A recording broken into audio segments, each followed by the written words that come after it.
الحمد لله رب العالمين، والصلاة والسلام على الحبيب النبي وعلى آله وأصحابه أجمعين صلى الله عليه وسلم.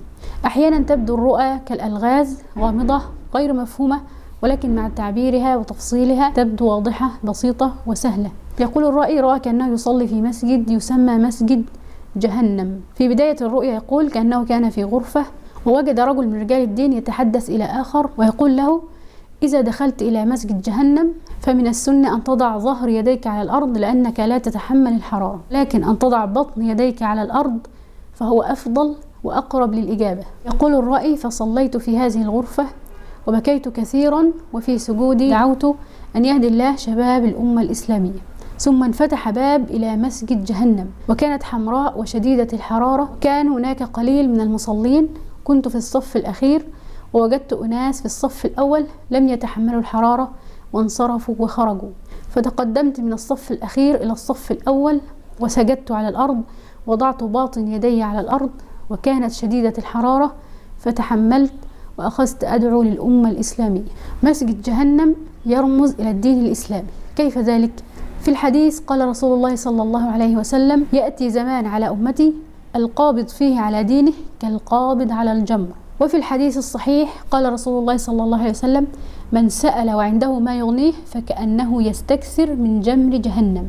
جمر جهنم. فسألوا وقالوا: يا رسول الله وما يغنيه؟ قال: ما يغذيه أو يعشيه.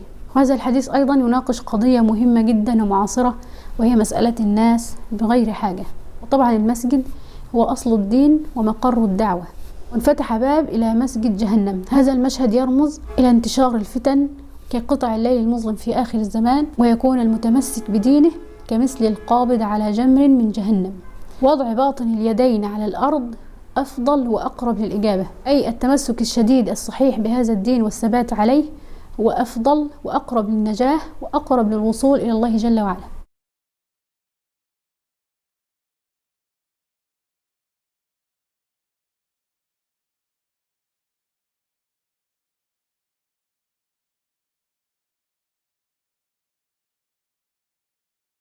كان أناس في الصف الأول لم يستطيعوا أن يتحملوا شدة الحرارة وخرجوا وانصرفوا. هذا المشهد مخيف. كانوا في الصف الأول، كانوا مؤمنين، كانوا رجال بارزين في هذا الدين، لم يستطيعوا أن يثبتوا على هذا الدين وخرجوا.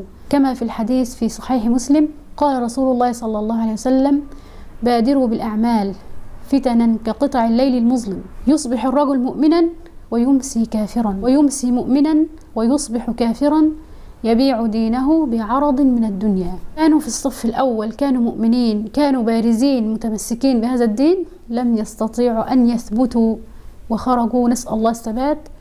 كان رسول الله صلى الله عليه وسلم يكثر من دعوة: اللهم يا مقلب القلوب ثبت قلبي على دينك، اللهم ثبتنا على هذا الدين حتى الممات. الرؤيا الثانية: اتصلت علي أخت لا أعرفها ولا تعرفني. في البداية شرحت لي أن عندها بنت وأنها تمت خطبتها أكثر من مرة لكذا سنة ولم يتم زواجها، يعني توافق على العريس ويكون مناسب، وبعد فترة فجأة يضيق صدرها وترفض هذا العريس وتنهي الأمر، وتكرر هذا الموضوع لفترة طويلة.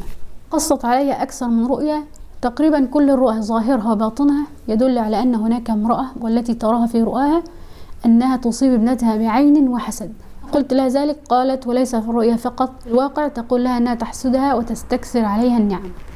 المهم قالت: عندي رؤيا رأيتها بالأمس وقلقت جدا على بنتي من هذه الرؤيا. تقول: رأيت نفس هذه المرأة كأنها أخذت ملابس لبنتي ووضعتها في غسالة، ولكن كان ماء هذه الغسالة متسخ كأنه غسل فيه شيء من قبل. فقلت لها: ولكن سبحان الله، هذه الرؤيا فيها الرسالة لك بعلاج بنتك، تدلك إلى طريق علاجها وشفائها، وعلاجها في تطبيق سنة مهجورة عن النبي صلى الله عليه وسلم.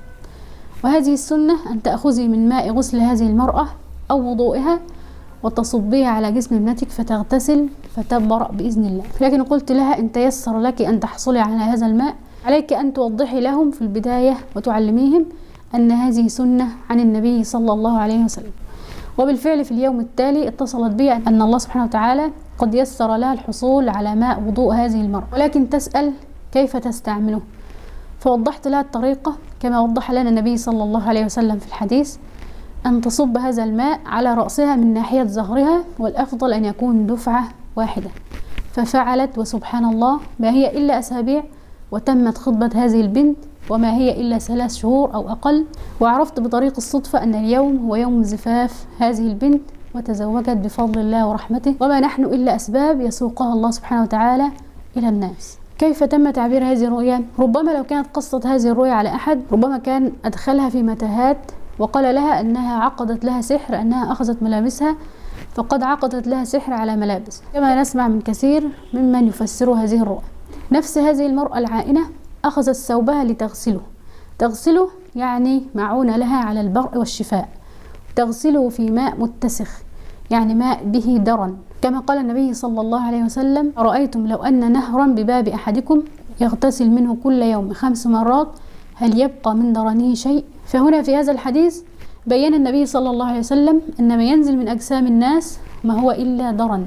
ما حدث في عهد رسول الله صلى الله عليه وسلم أن النبي صلى الله عليه وسلم أمر بالاغتسال من العائن عندما خرج رسول الله صلى الله عليه وسلم إلى مكة، وخرج معه جمع من الناس والصحابة، فاغتسل سهل بن حنيف، فنظر إليه عامر بن ربيعة وقال: ما رأيتك اليوم ولا جلد مخبأة، يعني لم أرى بجمال هذا الجلد ولا حتى جلد فتاة مستخبية لا يراها أحد ومنعمة.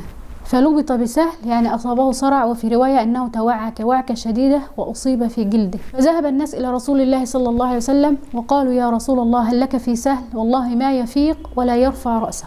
فقال صلى الله عليه وسلم: أتتهمون فيه أحد؟ فقالوا: نظر إليه عامر بن ربيعة. فدعا رسول الله صلى الله عليه وسلم عامرا فتغيظ عليه، وقال صلى الله عليه وسلم: على ما يقتل أحدكم أخاه؟ هلا إذا رأيت ما يعجبك بركت، يعني إذا رأيت ما يعجبك عند أحد فلتقل اللهم بارك له فيما رزقه وارزقني كما رزقته. ثم أمر رسول الله صلى الله عليه وسلم أن يغتسل، فاغتسل فغسل وجهه وكفيه ومرفقيه وركبتيه وأطراف قدميه وداخلة إزاره.